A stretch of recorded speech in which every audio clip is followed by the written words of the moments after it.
Assalamualaikum warahmatullahi wabarakatuh.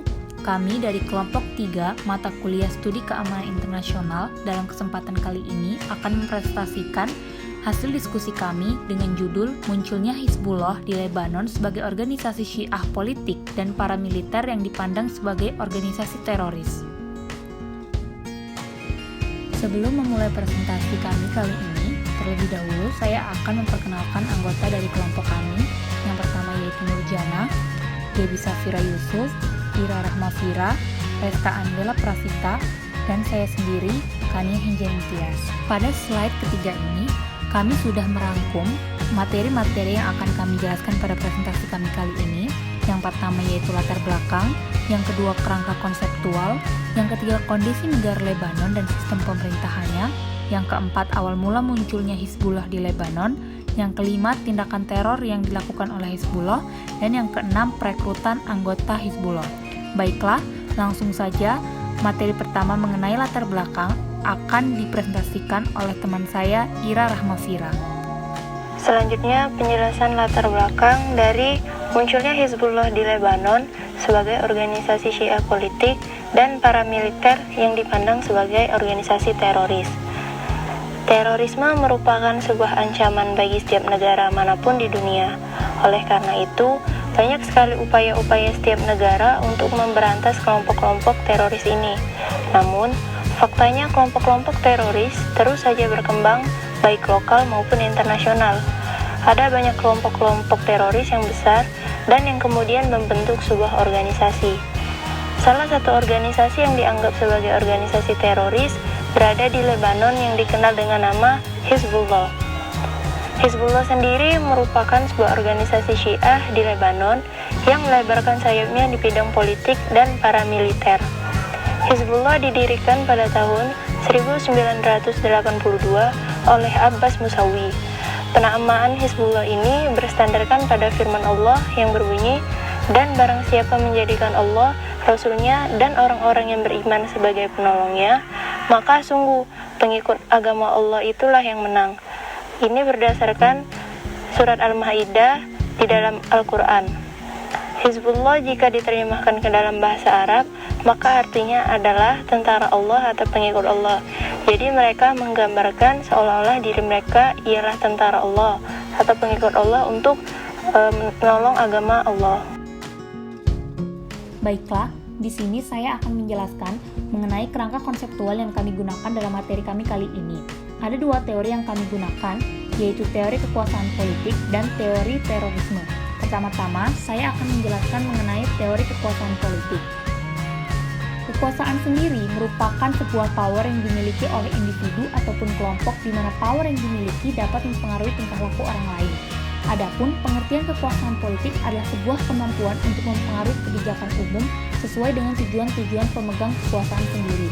Pada dasarnya, kekuasaan politik tersebut adalah sebuah kemampuan yang dimiliki oleh individu ataupun kelompok dengan cara memanfaatkan sumber-sumber yang bisa menunjang keinginan yang dituju oleh setiap yang berkepentingan.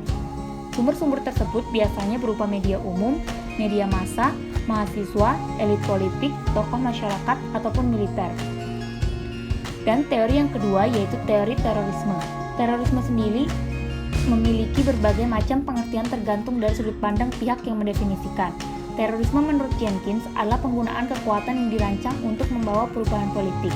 Pada dasarnya, definisi terorisme akan sangat bergantung kepada kepentingan dari kelompok yang mendefinisikan. Dan pihak yang memberikan definisi tersebut biasanya adalah bukan pihak yang netral. Faktor-faktor yang mendukung adanya terorisme yaitu kemiskinan, globalisasi, dan kegagalan pemerintah. Kemiskinan sendiri merupakan faktor terbesar dari adanya tindakan terorisme. Biasanya kemiskinan ini memiliki keterkaitan dengan isolasi politik dan ekonomi, perasaan tidak berdaya, pelanggaran HAM, dan kurangnya demokrasi. Lalu globalisasi juga merupakan faktor utama dalam terorisme global. Terorisme merupakan sebuah perlawanan untuk mengubah keadaan biasanya karena globalisasi ekonomi, budaya, politik, militer, bahkan lingkungan. Kemudian ada kegagalan pemerintah. Teroris melakukan tindakan terornya dengan tujuan untuk merubah keadaan atau mereka tidak puas dengan kondisi yang ada. Hal ini merupakan kegagalan pemerintah dalam mengakomodasi kepentingan kelompok tersebut. Adapun tujuan yang ingin dicapai terorisme adalah keadilan sosial dan politik, kemerdekaan nasional, keunggulan rasial, kebijakan luar negeri, atau dalam artian mempengaruhi pemerintah untuk melakukan suatu aksi dan publisitas. Sebelum kita masuk kepada penjelasan mengenai organisasi Hizbullah di Lebanon, kita akan terlebih dahulu membahas tentang kondisi negara Lebanon dan sistem pemerintahannya. Masa lalu Lebanon dan kehadirannya yang tragis menjadikan sejarahnya salah satu konflik dan konsensus. Krisis pada tahun 1958 sampai tahun 2005 telah menggambarkan stabilitas yang genting dan dilema yang terus-menerus dari masyarakat majemuk seperti Lebanon. Memang benar bahwa negara tersebut telah menunjukkan kemampuan luar biasa untuk bertahan hidup antara tahun 1943 hingga tahun 1975. Lebanon sendiri tidak kebal terhadap bahaya yang terkait dengan kebangkitan Islam politik. Fundamentalisme Islam telah muncul sebagai gerakan militan dan mendapatkan kekuatan setelah serangan Al-Qaeda terhadap Amerika Serikat pada 11 September 2001. Karena sifat pluralistik masyarakatnya, mendirikan negara teokratis di Lebanon adalah sebuah hal yang mustahil. Banyak yang mengklaim bahwa kelangsungan hidup di Lebanon disebabkan oleh politik konsosiasi yang telah diadopsi oleh Lebanon sebagai pendekatan mereka terhadap pemerintah. Dengan kondisi negaranya dan sistem pemerintahannya yang seperti itu, maka rakyat Lebanon layak mendapatkan sistem politik yang jauh lebih baik yang dapat menjadikan negara sebagai prioritas dalam kehidupan warga negaranya. Baiklah, di sini saya akan menjelaskan awal mula munculnya Hizbullah di Lebanon. Asal-usul tepat Hizbullah sulit untuk ditentukan, tetapi pendahulu-pendahulunya muncul setelah invasi Israel ke Lebanon Selatan sebagai tanggapan atas serangan-serangan oleh gerilyawan Palestina pada 1982. Ketika para pemimpin Syiah yang mendukung tanggapan militan memisahkan diri dari gerakan Amal terkemuka. Organisasi baru, Amal Islam, menerima dukungan militer dan organisasi yang cukup besar dari pengawal revolusi Iran yang berbasis di lembah Bekaa dan muncul sebagai milisi Syiah yang paling menonjol dan efektif yang nantinya akan membentuk Hizbullah. Didirikannya Hizbullah adalah ditujukan ingin merebut kembali wilayah-wilayah Lebanon yang diduduki dan dikuasai oleh Israel.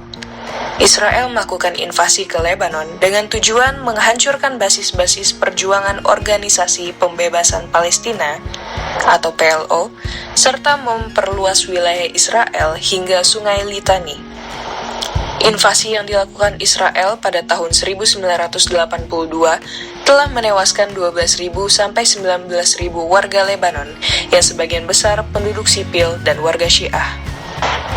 Sebenarnya, Hizbullah sudah ada dari dulu, yaitu di saat para ulama-ulama Syiah dari Lebanon berinteraksi dengan ulama-ulama Syiah yang ada di Irak.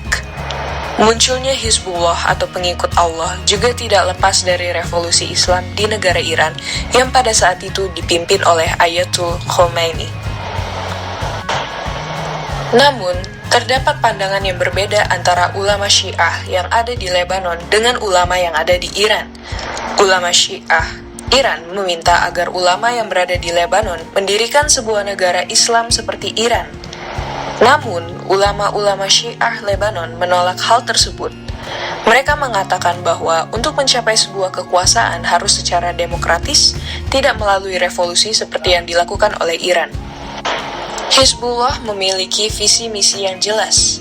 Hal ini tidak terlepas dari peran Sayyid Muhammad Hussein Fadullah, pimpinan spiritual dan ideologis Hizbullah.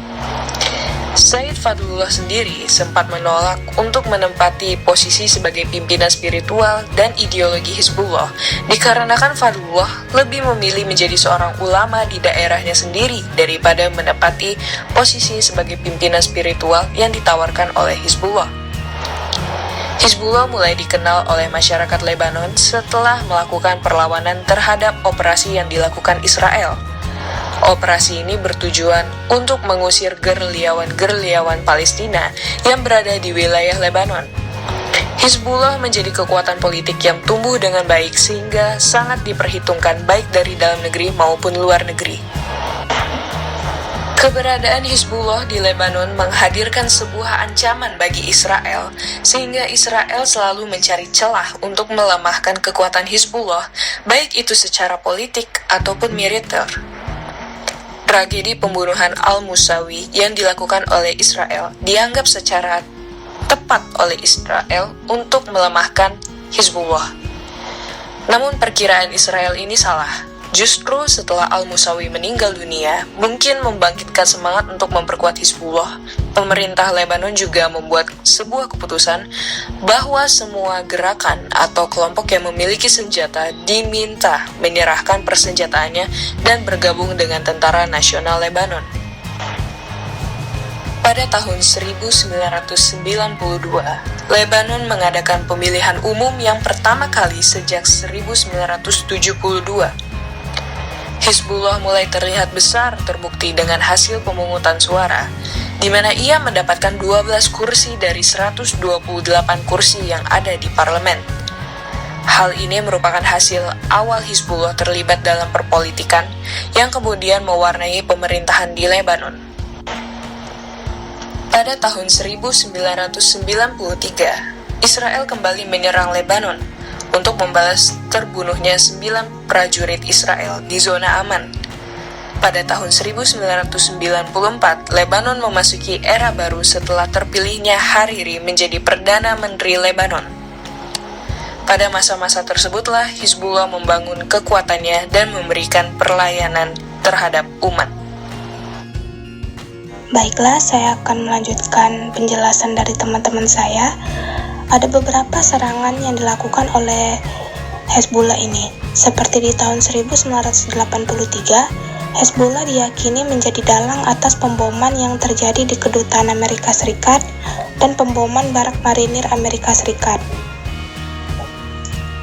Di tahun 1985, Hezbollah mendeklarasikan pendiriannya melalui terbitnya sebuah surat dan mengidentifikasikan bahwa Amerika Serikat dan Uni Soviet sebagai musuh besar Islam. Adanya pemboman terhadap benteng Hezbollah di Lebanon Selatan pada tanggal 11 April 1996, Hezbollah merespons serangan tersebut dengan menembakkan sekitar 4.000 roket ke arah perlawanan Israel. Insiden ini memakan banyak korban dari kedua belah pihak yang terlibat. Sedangkan di tahun 2006, Hezbollah menembakkan roket ke utara Israel sebagai kecaman adanya kependudukan Zionis di Timur Tengah. Dan serangan Hezbollah yang terakhir yang dapat kami jelaskan adalah bahwa pada tahun 2012, Hezbollah membom bas di Burgas atau Bulgaria atas respons serangan Israel. Untuk mempertahankan eksistensinya di dunia internasional, anggota terorisme Hizbullah ini melakukan perekrutan anggota sebagai berikut.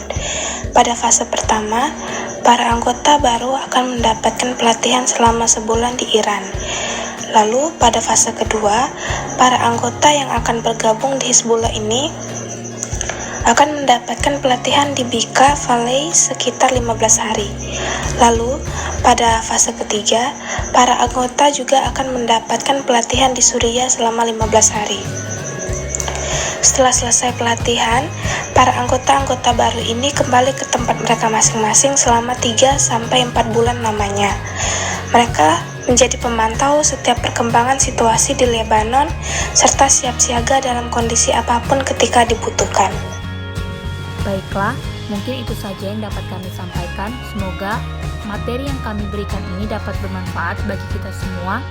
Lebih dan kurangnya kami mohon maaf, kepada Allah kami mohon ampun. Wabillahi taufiq wal hidayah. Wassalamualaikum warahmatullahi wabarakatuh.